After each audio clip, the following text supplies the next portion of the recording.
ndashima Imana ko yongeye kumaka kanya ko guhagarara imbere y'ubwoko bw'Imana. Je loue le Seigneur qui me donne son moment de me tenir encore une fois. Ndashima Yesu ko yangiriye icyizere. Amen abamama. Et je loue Jésus parce qu'il a Imana yatugiriye icyizere dusigaye tuvuga amen dufite ijambo. Amen. Jésus nous a fait sinzabura kubivuga kuko Imana igira et neza nous bene avons la data. parole et je ne manquerai pas Buri wese de afite aho dire Imana que Jésus yamukuye. fait Amen. bien.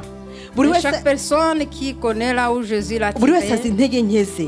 et chacun connaît ses faiblesses. Ibyo rero iyo umuntu yibutse intege nke ze, Et quand une personne se iyo umuntu rappelle de yibutse aho ses Imana faiblesses, yamukuye, et quand elle se rappelle d'où Jésus iyo l'a umuntu tiré, yibutse ko yashoboraga kuba ari ahandi hantu, et quand on se rappelle qu'on devait être quelque part, bituma wongera uvuga ati Imana ushimwe ko icyizere wangiriye. Amen. et ça te donne le courage de dire merci Seigneur pour la confiance que tu m'as faite. Ndashima kandi Imana ko yongeye kumpa kuramba. Et je loue le Seigneur qui m'a donné à vivre longtemps plus. Imana ndashima ko yampaye kongeraho undi mwaka noneho ibaye myinshi sinkivuga. Et je le loue parce qu'il m'a donné une année de Amen. plus. Imana Et ça fait ishimwe. beaucoup, je sais pas le dire. Joyeux anniversaire, joyeux anniversaire, joyeux anniversaire Christine, joyeux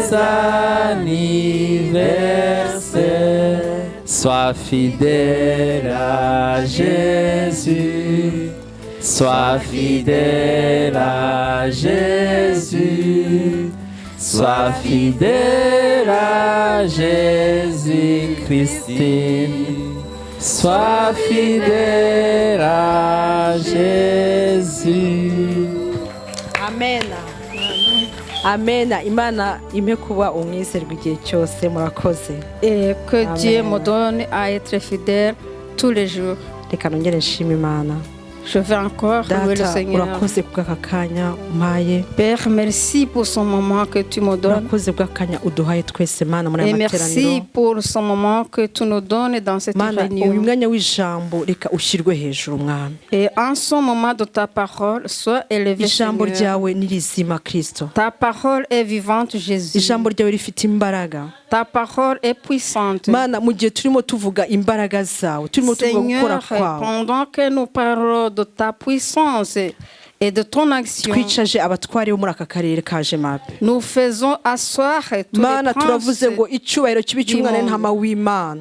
et que la gloire soit pour l'agneau de Dukubise hasi Dieu. ibikuta mu buryo bw'umwuka. Nous brisons tous les mirages Ibikuta by'ibitekerezo spirituellement. byose tubifashije tubigomoroye Kristo. Et nous prenons captives toutes les Mana pensées, nous les turavuze ngo amenons à toi. habeho kuzamuka kw'amarayika no kumanuka kwa muri aka kanya Yesu. Qu'il y ait la montée et la Alleluia. descente des anges Mwuka en wera ce ufate moment. contrôle aha hantu. Que le Saint-Esprit Uvuge- prenne contrôle à Uvuga icyo ce ushaka moment. kandi ukora uko ushaka mwami.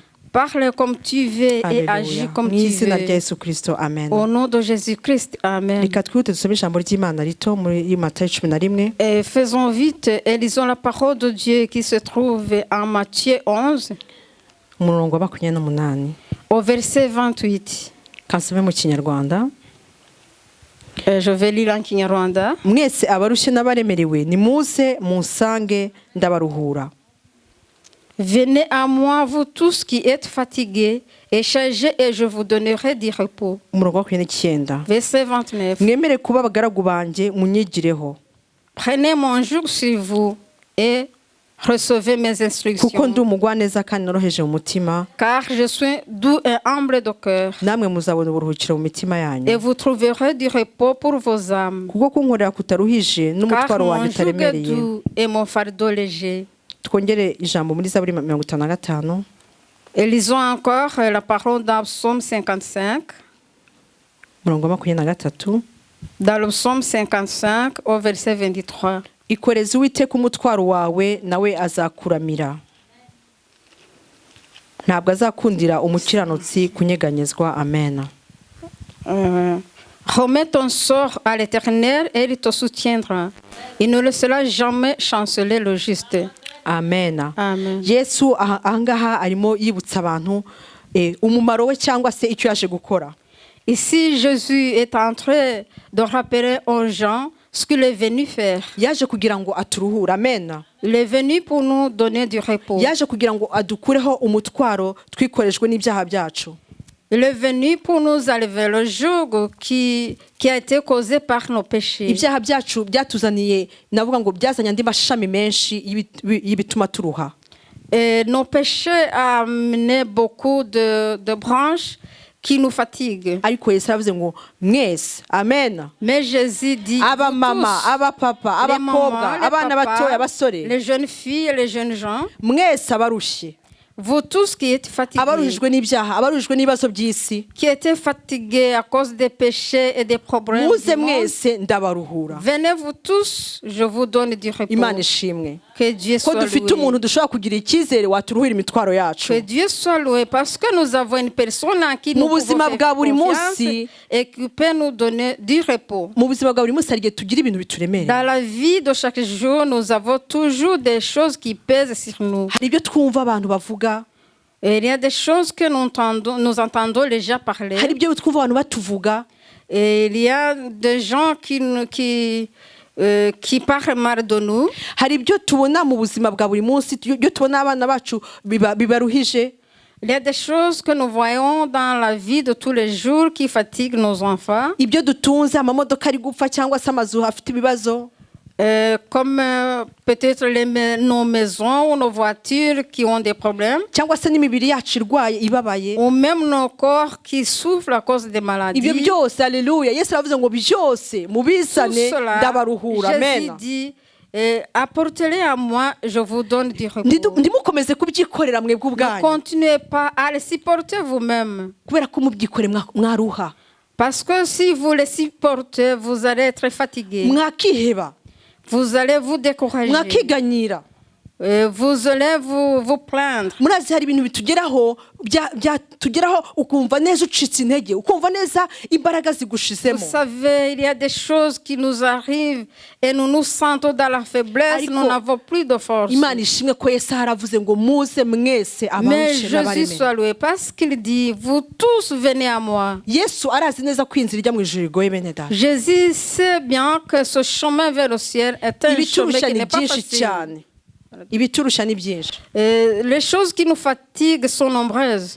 inzitizi ni nyinshi imbere yacu. Et il y a beaucoup de barrières devant nous. Hari inzitizi duhura nazo mu ngo zacu, Il y a des barrières que nous rencontrons dans izo nos duhura nazo ku foyers, kazi, au travail, zishaka kutubuza urugendo, qui veulent nous empêcher de continuer le voyage. hari izo duhura nazo hano mu murimo w'Imana turi gukora, turi no mu nzu y'Imana turimo turakorera Imana. Il y a aussi des difficultés que nous rencontrons dans la maison de Dieu pendant que nous le servons. Hari n'ibyo Satani nawe atuzanira akadutera ubwacu twebwe. Et il y a aussi des choses que Satan amène et ces choses nous fatiguent. Hari intege nke z'imibiri yacu, uko wenda kamere zacu zimeze cyangwa uko duteye.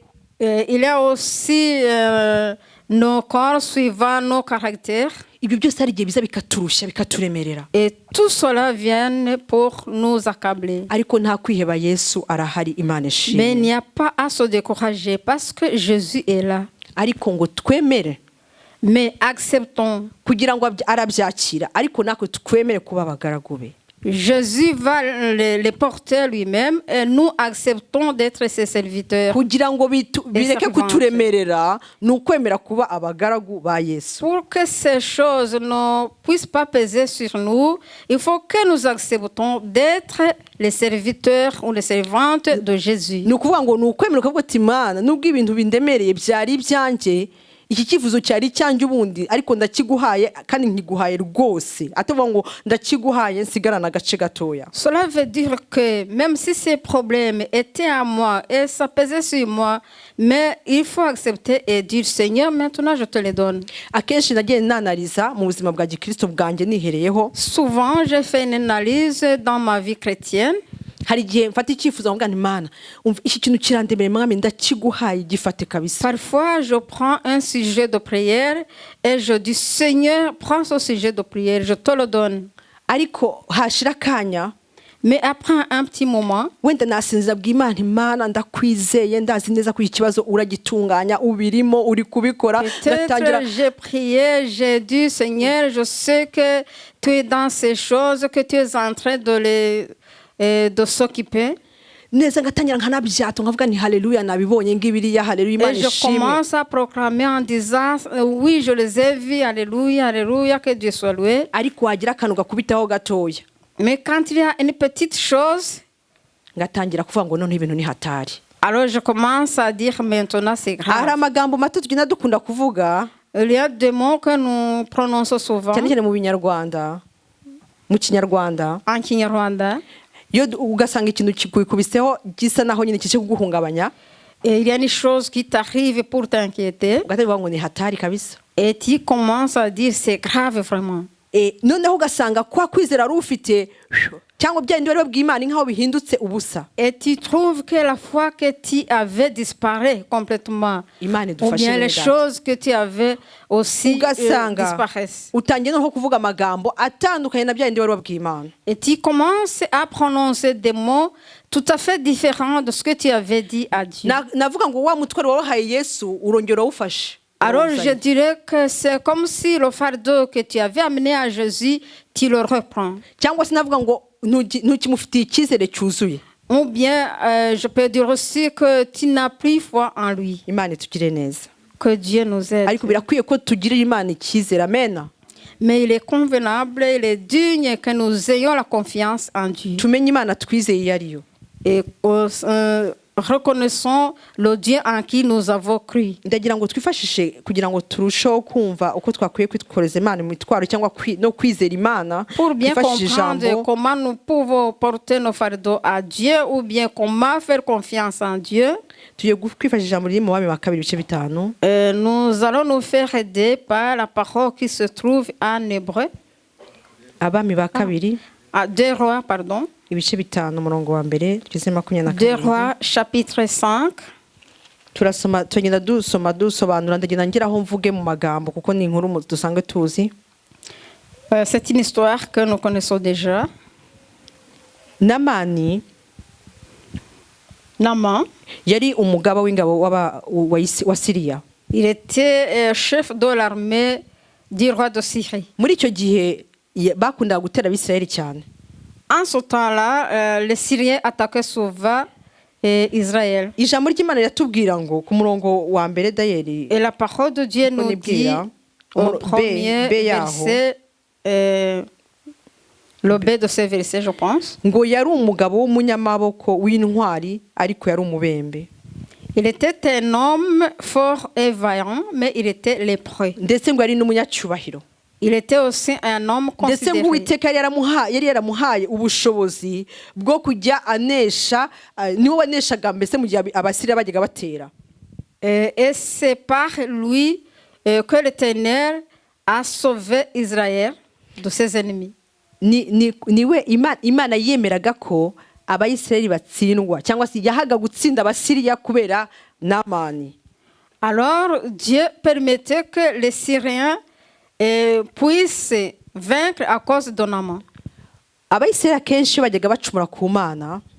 Souvent les Israélites péchaient contre Dieu. Imana yajyaga ihagurutsa abanyamahanga akaba ari baza ko ikoresha kugira ngo baze guhana Abisirayeli. Et Dieu faisait lever les étrangers pour venir combattre Israël. Muri iki gihe nacyo rero Abasiriya bajyaga baza gutera Abisirayeli.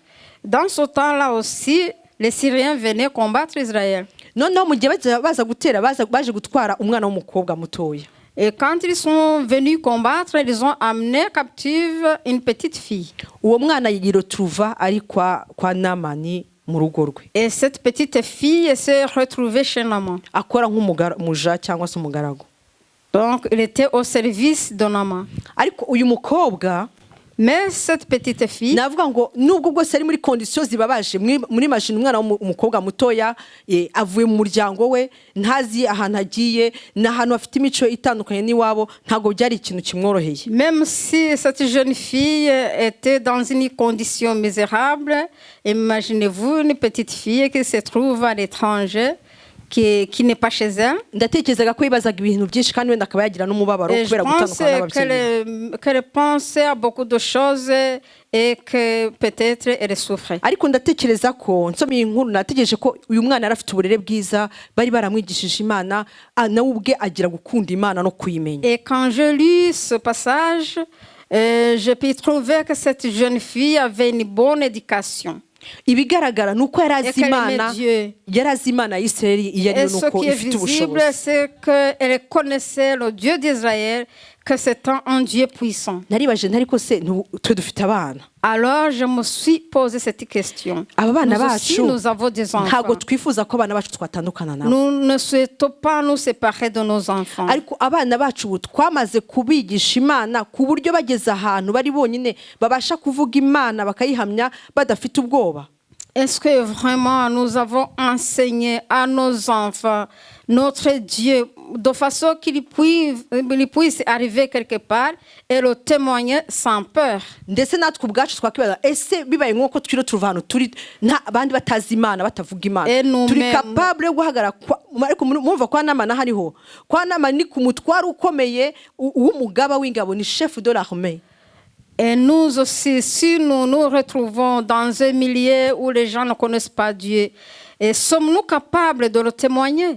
Guhagaruka Imaginez ukavuga- chez Nama, c'était ukavuga- quelqu'un de considéré. guhagarara ukavuga nk'uyu mwana muto ukavuga uti iyaba databuja yaragiye iwacu muri Isirayeli hari umuhanuzi ubasha kumukiza ibibembe. Petit te tenir comme, ou bien te comporter comme cette jeune fille qui a pu oser se tenir devant Nama et lui dire, chez nous il y a un prophète qui peut guérir la lèpre. Twibuke ko ibibembe byari ibintu bigaragara ku mubiri. Souvenons-nous que la lèpre était une chose visible sur le corps. Nubwo Nama yari afite icyubahiro yari umuntu ukomeye Même uzwi si wubahwa Nama n'abantu, était considéré qu'il était connu par beaucoup de gens, ariko iki kintu cyari nk'igishakwe ku mubiri ko umuntu wese arakibonaga. mais cette chose, si son corps était vraiment une épreuve, parce que tout le monde le voyait. noneho umwana muto gutinyuka ngo avuge ngo abwire nyirabuja ati nyamara databuja aramutse agiye muri nuvuga ngo yari afite kwizera adashidikanya ko imana yo muri Isirayeli ari imana ibasha Alors une kumukiza. petite fille osait dire à sa maîtresse,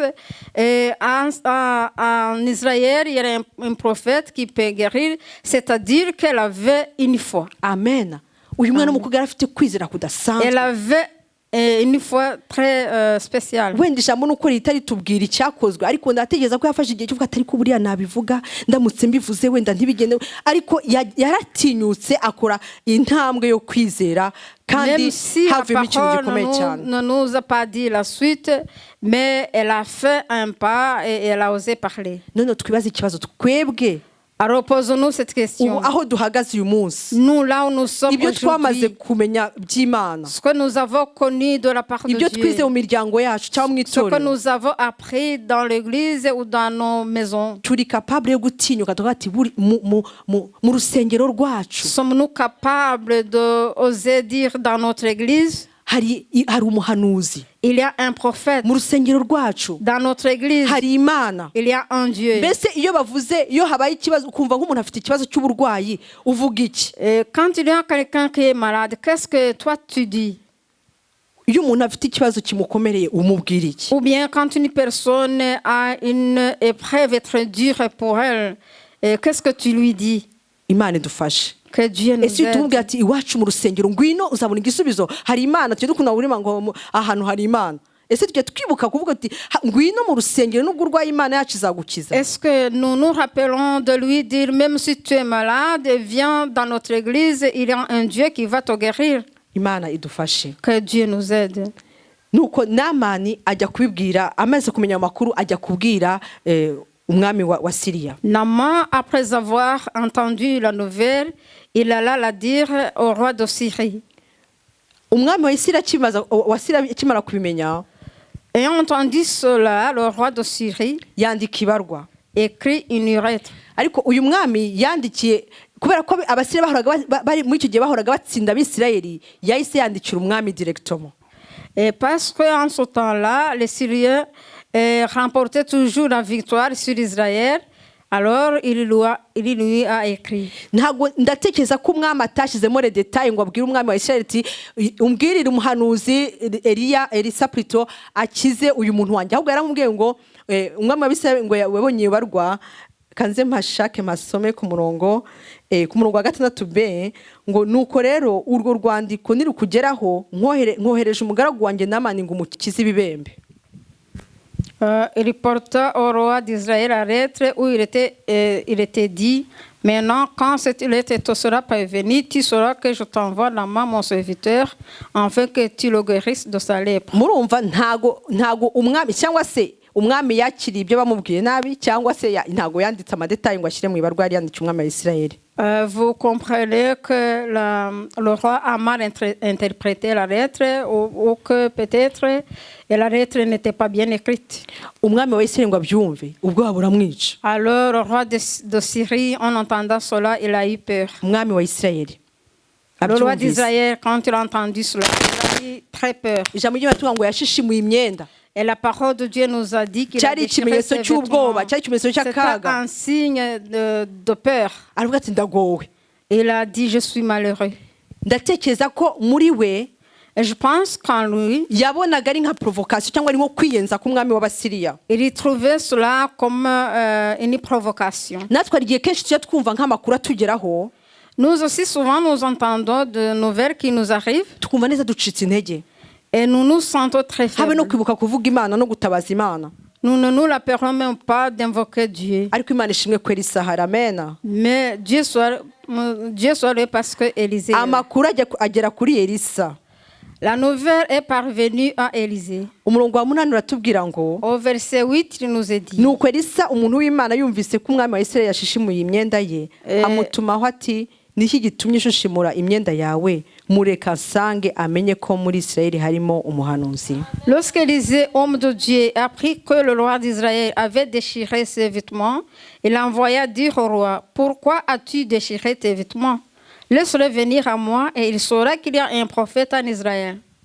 Amen. Amen. Elisa we yarazi Imana ye. Haleluya. Élisée, lui, connaissait son Dieu. uyu mwami nubwo ari umwami wa Isirayeli, Ce roi, même s'il était roi d'Israël, ndatekereza ko yafite gushidikanya ku Mana, je pense qu'il Iyo ni avait analyse des yanjye. doutes sur Dieu. C'est mon analyse. kuko iyo aza kwibuka Elisa ari guhita kwamutuma ati Elisa ngwino Parce ibibazo que s'il byakomeye. s'était rappelé d'Élisée, il aurait envoyé lui dire, viens maintenant. ariko amakuru yageze kuri Elisa atari n'umwami umutumyeho. Mais la nouvelle est arrivée à Élisée et pendant que ce n'était pas le roi qui lui avait dit de ces nouvelles. kubera ikindi kubabwira izi nkuru zose, Pourquoi suis-je en train de vous parler de tout cela? ndagira ngo mbereke umwifato wa Naamani Je voudrais vous montrer la conduite de Naaman. amaze kumenya yuko afite amahirwe yo kubasha gutura umutwaro yaramaranye imyaka Après myinshi. avoir appris qu'il pouvait être déchargé de sa maladie, ukuntu yifashe, ukuntu yitwaye. comment il s'est comporté. nuko tutasomye byose, ariko bavuga ko ngo Naamani umwami amaze kumwemerera kugenda yafashe ibintu byinshi ahita ngo agenda yihuta rwose kugira ngo agende muri Isirayeli gukira. C'est parce que nous n'avons pas tout lu, mais quand il a appris cette nouvelle, il a appris beaucoup de choses et il est parti avec. yagiye yihuta.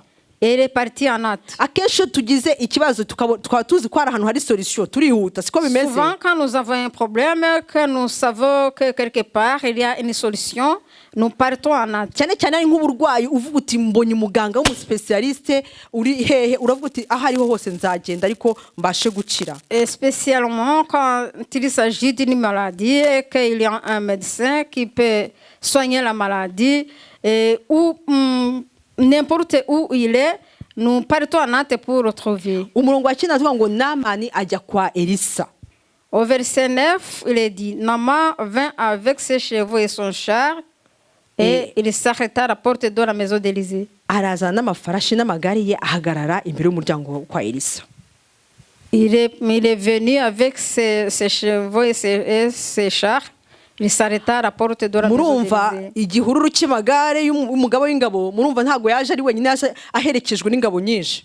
Alors le chef de l'armée n'est pas venu seul, il était avec son armée et on entendait le bruit de son armée. n'icyubahiro cya Naamani nuko agera imbere yo kwa Elisa agira ngo Elisa arasohoka mu nzu nyine n'ubwoba n'ibyubahiro n'ibiki byose. Et il est venu avec tous ses honneurs et il a pensé que Élisée allait sortir le voir. ariko ntago yarazi ko Elisa ari umuntu uyobowe n'umwuka w'Imana. Mais il ne savait pas que Élisée était une personne conduite par le Saint-Esprit, wumvira icyo umwuka wera amubwiye. qui obéit à ce que le Saint-Esprit lui dit. ahangaha Imana hari ibintu byinshi ashaka kwigisha Naamani. yorodani Dieu voulait enseigner beaucoup de choses en amont. nuko ngo elisa ngo ahera ko amutumaho Alors Élisée envoya lui dire, ati genda wiyuhagire muri yorodani karindwi va te laver dans le Jourdain cette fois.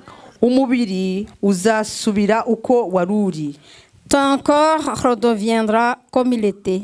Amen. Amen. ngo genda wiyuhagire muri yorodani karindwi Va te laver cette fois dans le Jourdain. umubiri uzasubira uko wari uri nawe uzaba uhumanutse. Ta chair reviendra saine et tu seras pur. none si umuti bamubwiye N'est-ce pas le médicament qu'on lui donne? ntiyaje yiruka ashaka kugira ngo umutwaro we bawumukureho. N'est-il pas venu en hâte pour qu'il soit déchargé? igisubizo ngicyo arakibonye Voici la réponse. ni ukugenda muri yorodani. C'est de partir dans le Jourdain. ariko kuko namani yasanzwe azi yorodani Et Naaman connaissait déjà le Jourdain. yorodani ni umugezi mubi usa nabi Le w'amazi Jourdain y'ibyondo. est une mauvaise rivière qui a une eau sale. abantu bose Avec bazi la ko muri boue. yorodani umuntu adashobora kuhakira uburwayi. Et tout le monde sait que dans le Jourdain, on ne peut pas guérir de sa wenda nta maladie. n'umuntu n'umwe wari warigeze unakirira muri yorodani. Peut-être qu'il y avait personne qui avait été guéri dans ce Jourdain. ibyo rero birakaza namani Et sera irritant Naaman. ati ye Il dit quoi?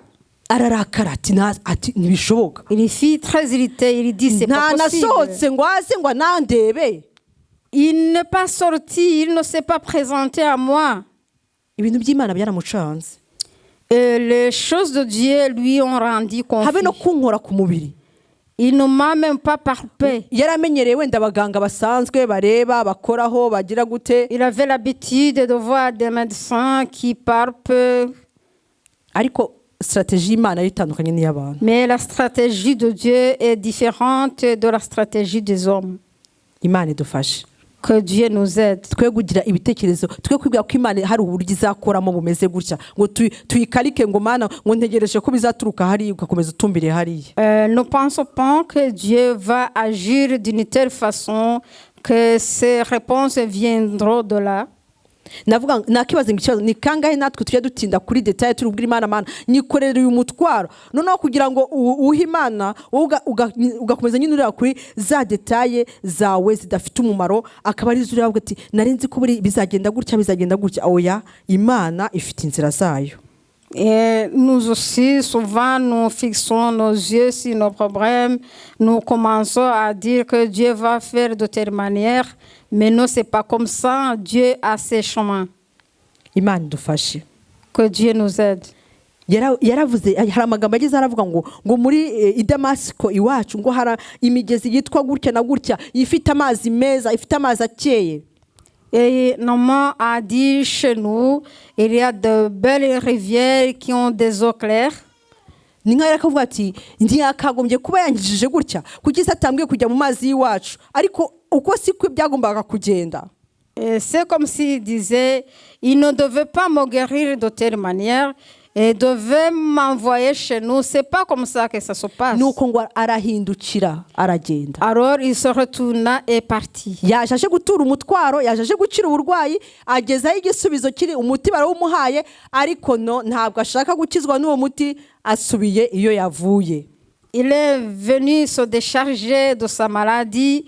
On lui a donné le médicament, il ne veut pas le prendre, mais il se retourne pour partir chez kandi lui. agenda ngo anarakaye.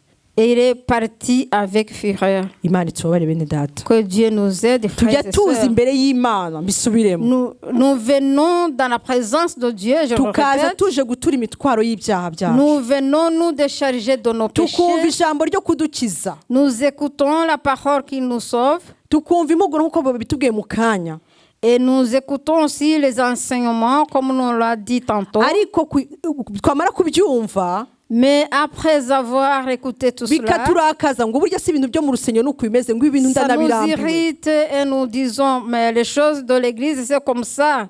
Mais moi, j'en ai mal. rwose ndabirambiwe. J'en ai mal. bahora batubwira gutya Les uns nous disent ceci, les autres nous disent ceci. ariko nk'uko babitubwiye ibyo batubwira none ntibitugire umumaro byo gukiza ubugingo Mais bwacu. comme on nous l'a dit, ce qu'on nous dit, c'est pour notre bien. byari ubyo kugira ngo turuhure biduvaneho imitwaro dufite Et turuhuke c'était pour nous décharger de nos fardeaux.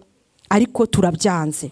Mais nous le refusons. ndagira ngo twibukanye ko agakiza inzira yo ijya mu ijuru ni Yesu wayiciye, nta nzira ya kabiri izazaho yo kujya mu ijuru. Rappelons-nous que le chemin vers le ciel ou bien le salut, c'est Jésus lui-même qui l'a tracé. Il n'y a pas un autre chemin pour agakiza aller au si uko ciel. tugatekereza twebwe, agakiza niko Yesu we yagapanze. C'est pas comme nous le pensons, non, mais c'est comme Jésus Agakiza l'a conçu, l'a fait lui-même. ntabwo ari des idéologies z'abantu, Et le salut, c'est pas l'idéologie des hommes. ntabwo ari byo twumvanye abantu, ahubwo C'est nibyo parce que nous Yesu avons we yashyizeho. entendu chez les hommes, mais c'est ce que Jésus a Ni établi, a ijambo fait. ry'Imana. C'est la parole de niba Dieu. mwuka akubwiye ikintu wowe gikore. Si le Saint-Esprit te dit de faire une chose, niba fais-le. Imana ikuzaniye umuhanuzi nka Elisa, umva icyo Si akubwira Dieu ugikore. t'apporte un prophète comme Élisée, obéis à lui, Imana itugire à ce qu'il te neza. dit. Que Dieu nous aide. tuzabohoka ari uko twemeye gukora icyo ijambo ry'Imana ritubwira.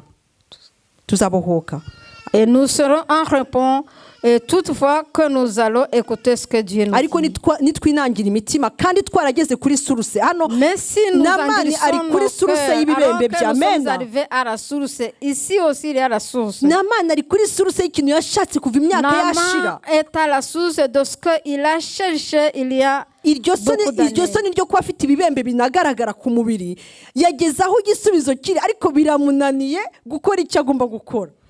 Et même s'il a sa lèpre sur le corps, il s'est retrouvé devant la solution, mais il ne fait pas ce qu'on lui demandait de faire. Natwe turi mu rusengero, turi muri suruse y'ibya Nous Yesu. aussi, Amena. nous sommes dans l'église, Turi nous sommes muri source dans la y'ubugingo. source des choses de Jésus, dans la source de la vie. Ariko hari ijambo umuhanuzi yavuze, Mais il y a une parole que le prophète a dite. hari ijambo duhora twumva, Il y a une parole que nous écoutons souvent. kandi iryo jambo niryo ryonyine kudukiza, Et c'est cette parole qui peut nous guérir. ariko ntidushaka kuryumva, Mais nous ne voulons pas l'écouter. ahubwo turivumbura kenshi. Mais nous sommes furieux. Ariko ibyo muri urusengero Mais les choses de l'église, ibi ntabwo bigenda neza, ça ne va pas. ibi ntabwo bimeze gutya. Ça ne devait pas être comme ça. Ni iby'abapanekoti ibi ngibi batuzaniye, Ceci, c'est pour les pentecôtistes. ibi ngibi ni iby'abo muri 60. Ça, c'est pour les années 60. byari igihe nganira n'abana bakambwira ngo mama ngo c'est d'histoire ngo c'est des années 60. Et même mes enfants me disent, cette histoire-là, c'est pour les années 60. Mama urakabya nawe, Maman, tu exagères toi aussi. agakiza ntabwo gahindurwa na les années 60 na Le mirongo na salut n'est 2021. pas Oya changé oya à oya, cause des années. agakiza ni agakiza. Le salut, c'est le salut. Ijambo wararyumvise urarizi Tu as neza, écouté la parole et tu la connais très bien. ryemere urikore, wizere umutwaro wa Yesu akuruhure, cyangwa se nyine uhitemo. Accepte, fais comme la parole te dit. Imana idufashe. Que Dieu nous aide. Hano abuze guca bugufi, Ici, Naaman manque l'humilité. yaje afite kwizera n'ingufu.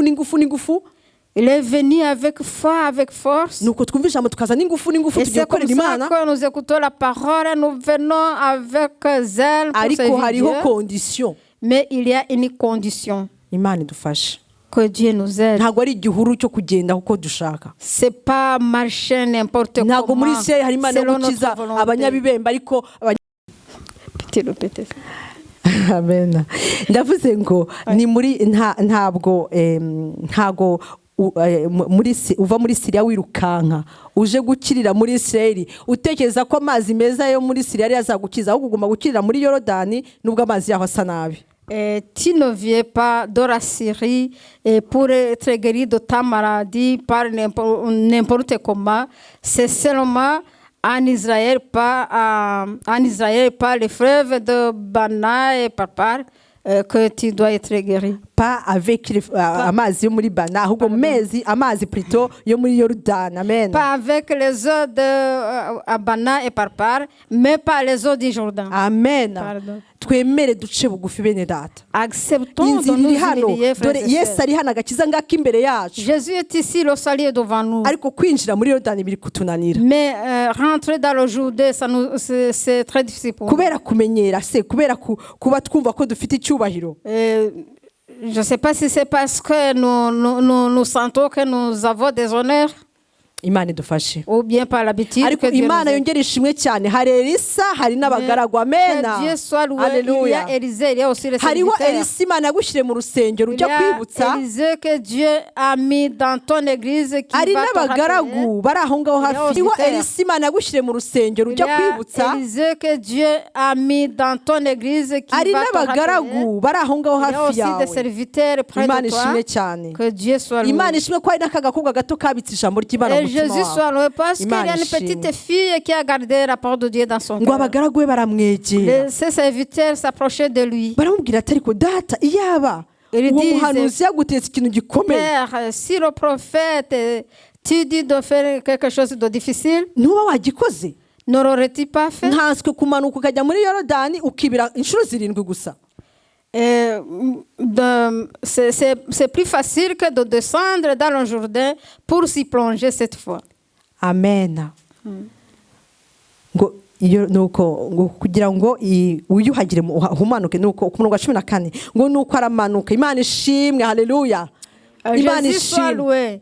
Il est descendu dans le ko Jourdain. inamana agaruye ubwenge ho gatoya Dieu soit loué parce que Nama repris conscience. ngo nuko aremera aramanuka imana ishimwe Il accepta de descendre. ngo ajya muri yorodani Et il se plongea dans le Jourdain. yibiramo inshuro 7 Et il s'y plongea 7 fois. ndatekereza ko guca bugufi kwa namani kugira ngo yimene ibishye abagaragu bamubwiye byavuye kure burya abagaba b'ingabo n'abantu bihagararaho cyane siko bimeze Nama acceptait de s'humilier, d'accepter ce que ses serviteurs lui ont dit. C'est une chose qui est venue de très loin. hari nigeze numva témoignage y'umusirikare ukomeye mu Bufaransa Une fois, j'ai entendu le témoignage d'un grand soldat arimo avuga ukuntu akazi kabo atari akazi France. koroshye ko gufata decision uri wenyine mu mutwe wawe qui uri disait commande que uvuga ati prendre une décision quand tu es seul, uri commande uvuga ati tugiye gukora en tant gutya que nibyo na commandant, décider en are disant nous allons faire ceci, c'est comme ça que j'ai décidé. nuko bigenda mu gisirikare Et c'est comme ça que ça se passe rero dans kujya l'armée. kubwira umuntu nk'uwo namani ngo hoya nyamara ajya mu mazi Alors, ibintu bari allez bakubwiye dire ntabwo ari ibintu à byoroshye Nama, va dans le Jourdain, c'était pas chose facile. rero imana ishimwe ko namani yumvise Alors Dieu soit loué parce que Nama a écouté. ntabwo twabura kwibaza tuti buriya kumanuka kuri yorodani mu mutwe havuga ati babo y'amazi ukuntu asa Nous ne pourrons pas manquer à nous poser cette question. Et Nama se disait, c'est eau. aya mazi asa nabi Cette eau qui est sale. kuki harya atari inshuro imwe buriya ra Pourquoi c'est pas une fois?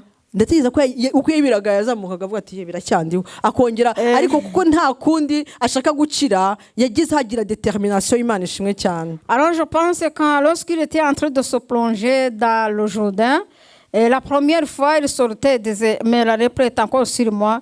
Mais parce qu'il désirait vraiment être guéri, il a continué. Imana ishimwe kuko namani yemeye kumva Que kandi Dieu Imana soit loué, parce yaramucishije que Imana Nama ishimwe. a accepté d'écouter et Dieu lui avait donné l'humilité. Twongeye turebe ikintu cyabaye kugira ngo ntacamo iri jambo nabyo tubiganireho. Et pour ne pas dire en partie cette parole, Namani amaze gukira aragaruka aza gutanga ituro kwa Elisa. Nama, quand il venait d'être guéri, il est retourné chez Élisée pour lui donner un présent. Elisa aramubwira ati oya nta maturo yawe nkeneye. Élisée lui a dit non, j'ai pas besoin de tes présents. Elisa yari umuntu uzi Imana by'ukuri. Élisée était quelqu'un qui connaissait vraiment Dieu. Ibintu by'Imana ni ubuntu bene data. Les choses de Dieu, c'est pas la Ntabwo grâce. agakiza kagurishwa. Le salut n'est pas vendu. Yesu yakaduhereye ubuntu. Jésus nous l'a donné Ni gratuitement. nkaho Namani yashatse kugusha mu mutego Elisa wenda nubwo atabishakaga atari C'est umugambi comme we. si Nama a voulu tendre un piège Ni nkaho devant yakamubwira ati Élisée. reka nkwishyure kuko umaze kunkiza. Et c'est comme s'il disait, maintenant, je vais te payer parce que tu viens de me guérir. Tugomba kuba maso bene data mu Nous gukorera devons être à Imana nos kwacu. gardes et pendant notre service Nta à nyungu Dieu. tugomba gukorera mu bintu by'Imana. Nta nyungu. Tu ne dois pas servir Dieu à cause d'un intérêt quelconque. Uvuga ngo wenda ngo ninkora gutya bazampa amafaranga hari abahanuzi b'inyuma basigaye bariho ariko twitonde tuzagwa muri iyo En mitego. disant peut-être si je fais ceci, on va me rémunérer. Il y a même des prophètes qui font comme ça.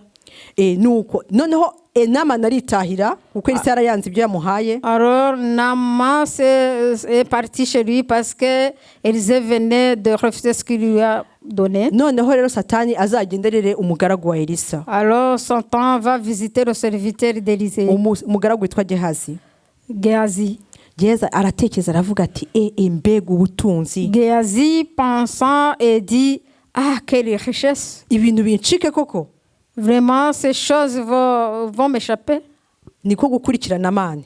Alors, il a couru après Naaman. Ageze imbere ya Namani, Arrivé devant lui, aramubeshya.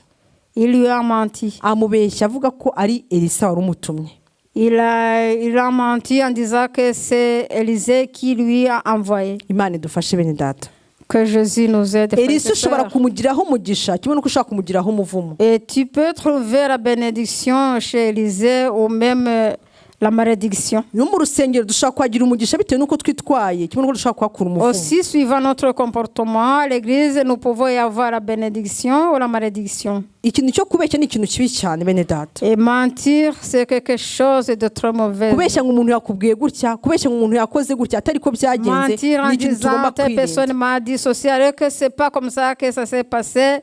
Et c'est une chose à laquelle nous devons prendre Kandi garde. kubeshya biba hano hafi cyane ku Et rurimi. prendre, ça se trouve ici tout près sur la langue. Hari abakristo bajya babeshya Imana Il y a des itubabarire. chrétiens qui mentent Ariko que ntabwo Jésus byari nous bikwiye. pardonne.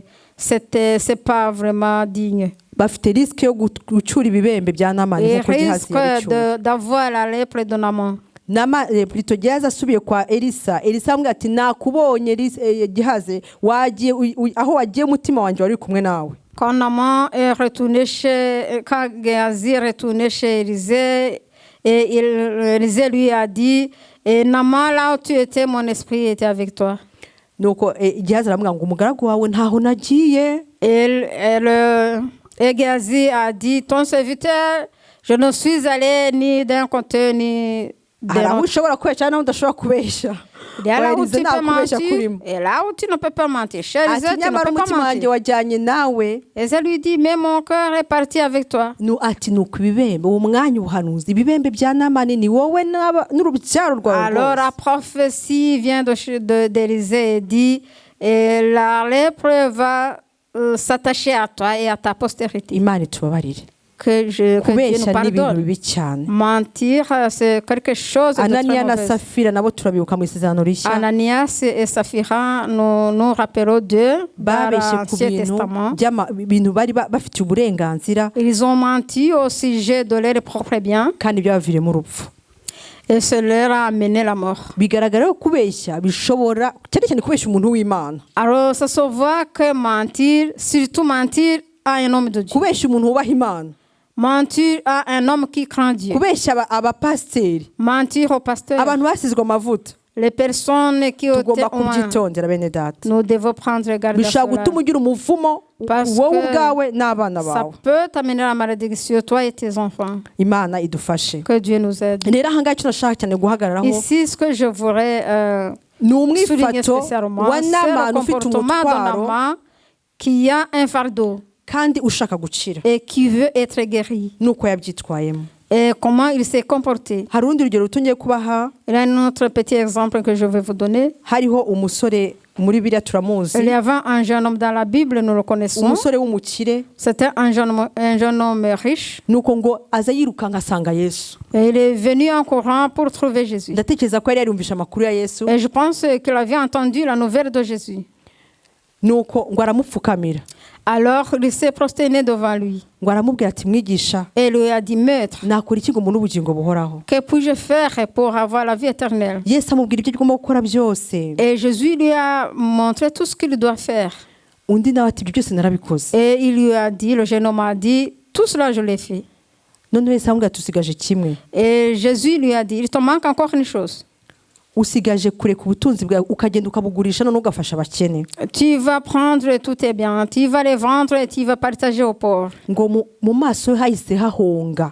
Et il fut triste sur son visage. Agenda ngo afite agahinda kenshi. Il est parti vraiment dans la tristesse. Yaje ashaka kugira ngo abone ubugingo. Il est venu pour trouver la vie. Aza yihuta Il n'imbaraga. est venu en courant avec toutes ses forces. Ariko ubutunzi biramunaniye kubireka. Mais c'est très difficile pour lui ari imbere d'abandonner la chaise. y'ubugingo buhoraho Il Kristo est ari devant imbere la ye, vie éternelle.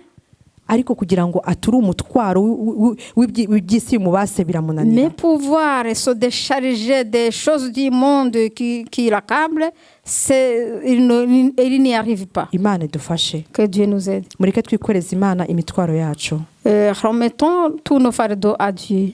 Amen. Amen. Nawe yiteguye kwitwikorerera. Et il est prêt à les supporter. Reka duhaguruke dusenga Imana. Mettons-nous debout pour prier. Kansabe pasiteri asenge Et je demande au pasteur de prier kugira ngo Imana iduhe imbaraga pour que Dieu nous donne la zo force kumva ijambo no kurishyira mu bikorwa, d'écouter la parole et de la mettre en pratique. kwemera guha Yesu by'ukuri imitwaro yacu. Accepter de remettre en Jésus tous nos fardeaux. Amen. Amen. niba wazanye umutwaro wawe Et nuwerekeye si Yesu tu es venu ici avec un fardeau, remets-le à Jésus. washyira ikiganza hejuru Et tu peux relever ta main. kugira ngo umutwaro wawe uwerekeye Yesu. Pour que ton fardeau te représente à hari ikintu Jésus. kikuruhije, Il y a une chose qui t'accable. shyira ikiganza cyawe hejuru kugira ngo Lève ta main. tugusengere, On va prier pour toi. kandi twibuke no gusengera, dusengere na bene data barwaye batashoboye Et kuza. rappelons-nous de prier pour nos frères et sœurs qui sont malades et qui n'ont pas imitwaro pu yacu venir. yose tuyiture Yesu. Tous nos fardeaux, remettons-le à Jésus. Mana turagushimiye kubw'ijambo Seigneur, ryawe. nous te remercions pour ta Mana parole. turagushimiye yuko utajya uvugira ubusa. Merci parce que tu ne parles pas en vain. warebye mu bwoko bwawe, Tu as regardé parmi wasanze ton harimo peuple. imitwaro myinshi, Tu as trouvé beaucoup de fardeaux. kandi baje mu nzu yawe. Et ils sont venus dans iyi ta mitwaro maison. uyibaruhure mu izina Et rya Yesu. décharge-les de ces ijambo fardeaux. tumaze La kumva parole que nous venons d'écouter. rigire icyo rikora mu buzima bwabo. Et qu'elle fasse quelque chose dans les uri vies. Imana yakijije Tu Namani, as un Dieu qui a guéri Naaman. ibibembe ntabwo byakiraga. Et la lèpre, ce n'était pas une maladie Ni wowe qui pouvait wenyine être washoboye guérie. kubikiza. C'est toi seul qui a pu guérir cette yarabimaranye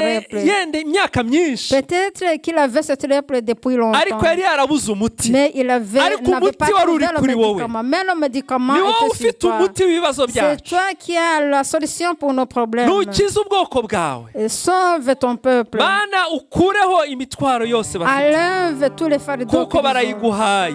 Parce qu'ils remettent devant toi. hagurutsa Mana abakobwa bato nk'uriya mukobwa wakoraga kwa Namani. Suscite les jeunes filles comme la jeune fille qui hagurutsa était au service de abahanuzi Naaman. nka Elize, Suscite les prophètes comme Élisée. kugira ngo ubwoko bwawe bubone Pour ibisubizo. que ton peuple trouve la solution de ijambo ces ryawe problèmes. turarishimiye Mwana, Et nous disons merci pour ta parole, turashimiye Seigneur. kubw'umuja wawe wakoresheje. Merci pour ta servante que tu as tumusabiye utilisée. umugisha wawe ugendana Et n'abigisha. nous la bénissons avec la bénédiction qui va turagushimiye avec les kubwo prédicateurs. umuja wawe, umukozi wawe watuyoboye, Merci pour l'officiant.